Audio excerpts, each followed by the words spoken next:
আজ থেকে ঠিক 1 বছর আগে একটা মর্মন্তুদ ঘটনা ঘটেছিল। আরজিকর মেডিকেল কলেজে ডিউটিরত একজন চিকিৎসক, মহিলা চিকিৎসক, তাকে ধর্ষণ আর খুন করা হয়েছিল। অত্যন্ত নৃশংসভাবে তাকে খুন করা হয় এবং বিভিন্নভাবে বিষয়টা বিতর্কের কেন্দ্রবিন্দুতে পৌঁছে যায়। বিভিন্ন দল রাজনীতি করেছেন, প্রতিবাদ করেছেন, বিভিন্ন মঞ্চ তৈরি হয়েছে, বিভিন্ন সেলিব্রিটি দেখা গেছে। আজ একটা সভ্য দেশে নিজের চাকরির জায়গায় কেউ যদি রেপ অ্যান্ড মার্ডার্ড হয়, তার থেকে দুঃখের কিছু আসে না, কিন্তু ঘটনাটা ঘটেছে। পশ্চিমবঙ্গে শুধু এটা নয়, বর্ণালী দত্ত নামে একজন নার্স ডিউটিরত অবস্থায় খুন হয়েছিলেন। তখন বাম জমানা, এখন তৃণমূল জমানা। একটা কথা, সভ্য দেশে এই খবরগুলো আসতে থাকছে আর আমরা সেগুলো পড়ছি, সেগুলো মেনে নেওয়া যায় না। একজন নাগরিক হিসেবে আমি নিজেও একজন ডাক্তার। সেই মানুষটি যার ধর্ষণ ও মৃত্যু হয়েছিল আরজি করে, সেও একজন ডিউটিরত ডাক্তার ছিল। কোনো সুস্থ মানসিকতার মানুষের ক্ষেত্রে এই জিনিস মেনে নেওয়া যায় না, কোনো কেউ মানবে না। প্রতিবাদ হয়েছিল, এটা অস্বীকার করার নেই। কলকাতা পুলিশ সঞ্জয় রায়কে গ্রেফতার করে, তারপর সিবিআই তাকে নিজেদের হেফাজতে নেয়। সিবিআই টানা তদন্ত করে নতুন কিছু পায়নি। এখন বিভিন্ন মানুষের বিভিন্ন মত থাকতে পারে, কিন্তু একটা কথা মানতে হবে, আমাদের ভারতবর্ষের আদালত কাজ করে কিন্তু ডকুমেন্টেশনের ওপর। জুরি সিস্টেম আমাদের দেশে নেই। ডকুমেন্টের ওপর যদি কাজ করে, সেটা সিবিআই এর রিপোর্টের ভিত্তিতেই রায়দান করা হয়েছে। কোর্ট রায়দান করে, লোয়ার কোর্ট, সেখানে সঞ্জয় রায়কে দোষী সাব্যস্ত করেছে এবং যাবজ্জীবন কারাদণ্ডে দণ্ডিত করেছে। এ নিয়ে কোনো সন্দেহ নেই। কিন্তু এখনো পর্যন্ত সাপ্লিমেন্টারি এফিডেভিট যেটা সিবিআই এর ক্ষেত্রে, সেটা জমা দেওয়া হয়নি। কবে হবে জানি না।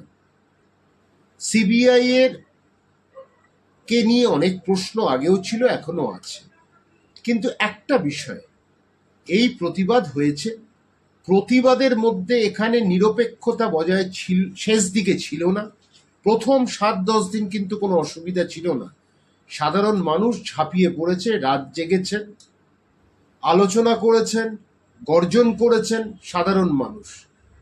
কিন্তু এরপরই রাজনীতি ঢুকে যায়। আজাদি কখনো স্লোগান ওঠে, কেউ কেউ আবার কাশ্মীরের সাথে বিষয়টাকে জুড়ে দিয়েছিলেন, কাশ্মীর মাঙ্গে আজাদি। কেউ নির্দিষ্ট রাজনৈতিক দলকে স্বাগত জানিয়েছেন, অন্য রাজনৈতিক দলকে জানাননি। সেইখানেই কিন্তু অসুবিধাটা। আর সাধারণ মানুষ কিন্তু কোনো দোষ করেনি। হাসপাতালে বিভিন্ন সময় বন্ধ ছিল, সাধারণ মানুষ চিকিৎসা থেকে বঞ্চিত হয়েছে।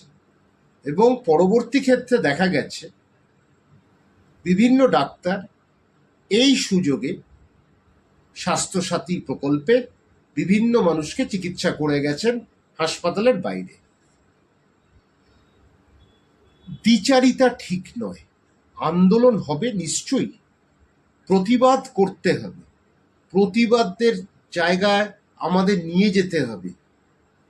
একজন চিকিৎসারত ডাক্তার, সাকে মেরে ফেলা হলো, ধর্ষণ করা হলো, কোনো সভ্য দেশে এটা হয় না। কিন্তু প্রতিবাদ করলেও সাধারণ মানুষকে হাসপাতালের সুবিধা থেকে বঞ্চিত করার অধিকারও কারণ নেই। আমরা বিভিন্ন মানুষের বিভিন্ন মতামত আমরা দেখেছি, বিভিন্ন মিডিয়ার মতামত দেখেছি, বিভিন্ন পোর্টালের মতামত দেখেছি, বিভিন্ন রাজনৈতিক দলের মতামত দেখেছি। কোনো জায়গায় কেউই সুস্পষ্ট বক্তব্য রাখেনি। আমার যদি মনে হয় ও করেছে, তাহলে আমার কাজটা হচ্ছে ডকুমেন্টসগুলো দেওয়া, সিবিআই দপ্তরে দেওয়া, চিৎকার করে, ধর্মতলায় চিৎকার করে, ইভেন্ট ম্যানেজমেন্টের সাহায্যে আন্দোলন তৈরি করা, সেই জায়গাগুলো কিন্তু খামতি ছিল। আমি পরিষ্কার বলছি, এই মুভমেন্টটা পরের দিকে কিন্তু একটা রাজনৈতিক রূপ নেয়। সেই কারণে কিন্তু সরকারের পক্ষে অনেক সুবিধা হয়েছিল আন্দোলনটাকে শেষ করে দেওয়া। নিরপেক্ষ আন্দোলন, সাধারণ মানুষের আন্দোলন যদি এটা থাকতো, আন্দোলনটা কিন্তু আরো পরিসর বৃদ্ধি হতো। আর একটা কথা, অনেকেই বলেছেন কলকাতা জনজোয়ার হয়েছে, নিশ্চয়ই হয়েছে। আর প্রতিবাদ হবে না কেন? একটা অসভ্যতামির বিরুদ্ধে, একটা ধর্ষণের বিরুদ্ধে, একটা মৃত্যুর বিরুদ্ধে আন্দোলন হয়েছে, বেশ হয়েছে।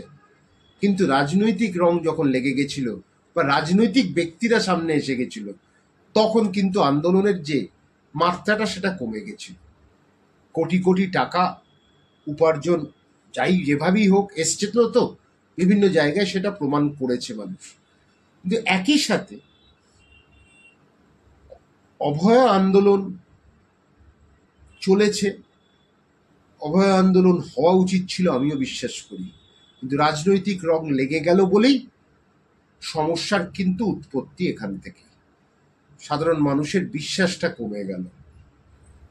বিভিন্ন সেলিব্রিটিরা এসছিলেন, বিভিন্ন কারণে তাদের দেখা যায়, কিন্তু একই সাথে আজ যদি প্রতিবাদটা আরজিকর নিয়ে হয়, তাহলে তো হাসকালি নিয়েও হওয়া উচিত ছিল। সেখানেও রাস্তা জ্যাম করা উচিত ছিল, সেখানেও আন্দোলনে করে রাস্তাটা ব্লকেট করা উচিত ছিল, সেখানে চক দিয়ে অনেক কিছু ছবি আঁকা উচিত ছিল। সেই সেলিব্রিটিদের আর দেখা যায়নি। তো একটা কথা স্পষ্ট, আমি মনে করি সেলিব্রিটিরা আওয়াজ তুলেছেন, ভালো করেছেন, প্রতিবাদ করেছেন। এই সেলিব্রিটির বিরুদ্ধে আবার ব্যান করাটাও কখনো উচিত নয়, এটা আমি মনে করি। গণতন্ত্রে সবার কথা বলার অধিকার আছে, কিন্তু একটা নিরপেক্ষ আন্দোলন যখন রাজনৈতিক আন্দোলন হয়ে যায়, তখন আন্দোলনের মাত্রাটা কমে, মানুষের আগ্রহ কমে যায়।